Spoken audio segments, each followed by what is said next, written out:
What is going on, everybody? Welcome back to Red Seat Radio. My name is Corbin, and the Red Sox have done it.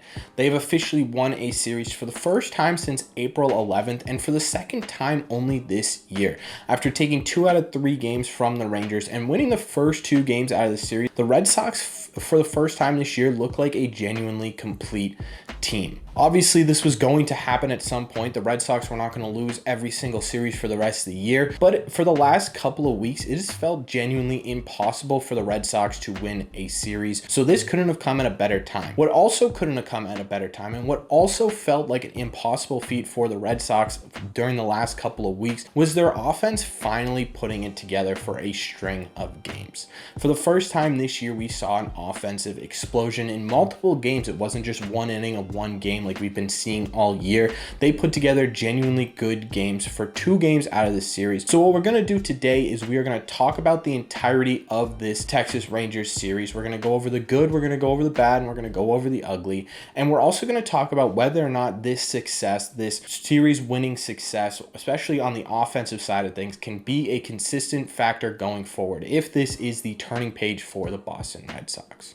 But before I get into that, do me a favor. If you're new here, don't be afraid to hit that subscribe button. We talk Red Sox content almost every single day. Also, make sure you guys are liking these videos as well. If you are subscribed or newly subscribed to this channel, this is the best way to help this channel out, and it would mean a lot to me. Thank you all very much for clicking on this one. Let's get into it. Let's start on the offensive side of the ball, because that really was the story, at least for 2 out of 3 of these games. And we're going to start with JD Martinez, who is currently on a 16-game hitting streak. He is a man on fire right now. During this series, he had an RBI double and a home run. He had multiple hits thrown in there, and he is quietly one of the best hitters in baseball right now. And speaking of best hitters in baseball, Rafael Devers is fully locked the hell in. He is not missing pitches right now. Just in this series alone, he had an RBI double in game 3, a tank in game 2, an RBI double in game 1, and those are just the notable hits. He had a ton of other hits throughout this series, and genuinely, I do not know how any pitcher is getting him out right now. He is absolutely insane. Xander Bogaerts continues his singles assault on every major league pitcher in baseball as well. He had an RBI knock in this series and another couple multi-hit games, so he is doing really well at the plate. But what's kind of more surprising and more exciting than our 3 guys being the 3 guys that we need them to be,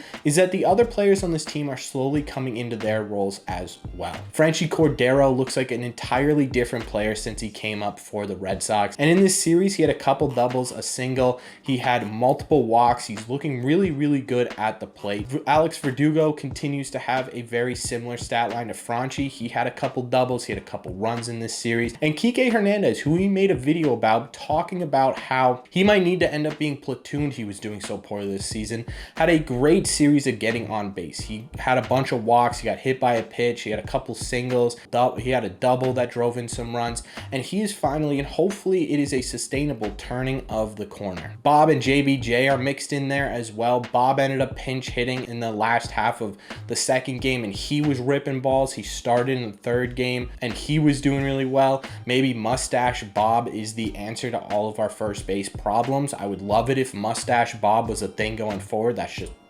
awesome.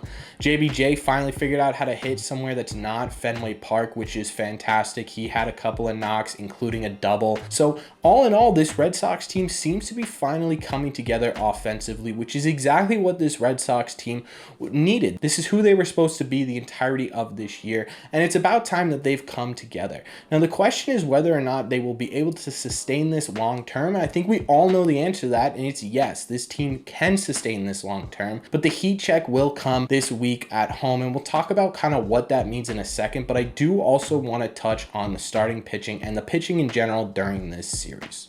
Like the offense, the starting pitching looked fantastic, at least for the first 2 games of the series. Nick Pivetta got the ball in game 1, and Nick Pivetta is finally coming back into form. He's had 3 or 4 straight starts where he's been genuinely very good on the mound. This game in this series, he went 7 innings, only allowing 1 earned run, which is exactly what this Red Sox team needed if they're going to make a push going forward. As for game 2, Rich Hill comes back from COVID, goes 6 innings, lets up 3 runs, runs, but one of those was unearned, so really his earned runs were only 2. And that is, again, exactly what the Red Sox needed. They needed these guys to come back and do really well. And Rich Hill, so far this year, I know I've said in the past that he's tough to watch and he's scary to watch, but for what we expected from him going into this year, he is playing above and beyond in that category. All in all, the starting pitching remains a bright spot on this team, which is really good news for the future and for the longevity of this success. I was super nervous going into this sort of bad rut that we were in, that when the Red Sox offense was going to pick up, that the pitching would end up falling down, and so far they haven't, and that's a really good sign for this Red Sox team. As for the bullpen, story kind of remains the same, right? For the first 2 games in this series, they were fantastic. There really weren't any bad outings in the first 2 games of the series. In the 3rd game of the series, they kind of imploded a little bit, and by I mean Ryan Brazier, but we'll get to that in a second. What I do want to mention is Tanner Houck, who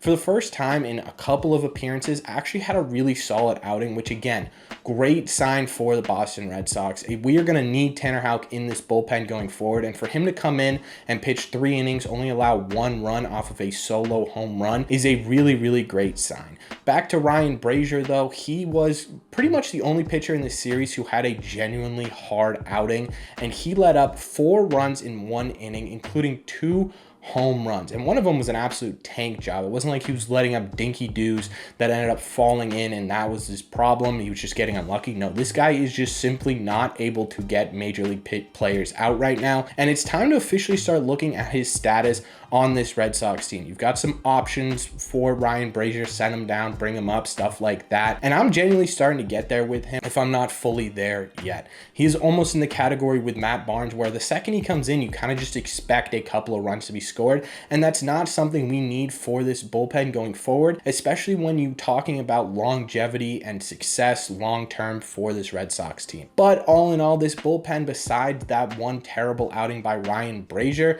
was really good this series. Again, something you love to see. And even if the Red Sox bullpen's only good 2 out of 3 games, I like our odds for success there, especially if the offense can do what the offense did in the first 2 games of this series. Do I think that this Rangers series is the turning point for the Red Sox, that they're going to be super successful going forward because of this series? It's genuinely possible. The Red Sox are going to face the Astros at home and the Seattle Mariners at home. The Astros are currently on a crazy win streak. They're doing insane. The Mariners, who have been struggling a little bit offensively like we have been, but could turn it on at any point, could always be a dangerous team. So that is, in my opinion, going to be the true test of whether or not this team has fully turned a corner. If the Red Sox can simply compete in this Astros series and dominate the Mariners series, or vice versa, and they end up being 500 or better at the end of this homestand, we're talking about a genuinely changed Red Sox team. But until that happens, I cannot definitively say that this Red Sox team has turned a corner. Although I do want to say that I'm excited, and you guys should be too. This was kind of the first time all year that this Red Sox team has put together 2 complete games, and that is a very good sign. It's a good sign that they are putting it together early. There's still time to be able to make a competitive run in this division. It's going to be tough.